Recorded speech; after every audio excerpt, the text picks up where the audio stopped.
السلام علیکم ورحمۃ اللہ وبرکاتہ۔ دو سجدوں کے درمیان میں جب ہم بیٹھتے ہیں تو اس وقت دعا پڑھنا چاہیے یا نہیں پڑھنا چاہیے، اور اگر دعا پڑھنا چاہیے تو کون سی دعا پڑھنا چاہیے، اس مسئلے کو اچھی طرح سے آپ سن لیں اور اس پر عمل کریں، ساتھ ہی دوسرے لوگوں تک بھی اس کو ضرور شیئر کریں۔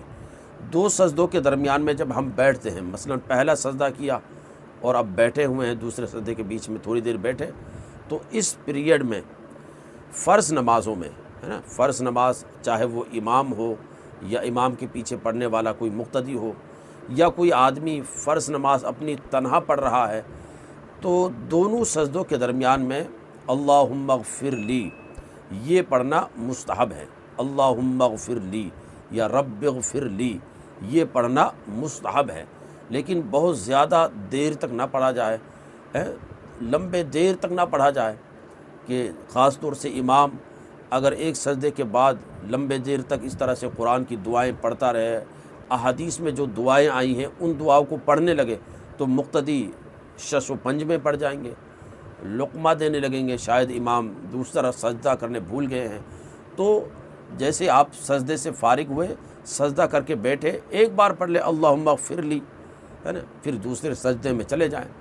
تو فرض نمازوں میں مقتدی کے لیے، امام کے لیے، اسی طرح سے جو تنہا پڑھ رہا ہے اس کے لیے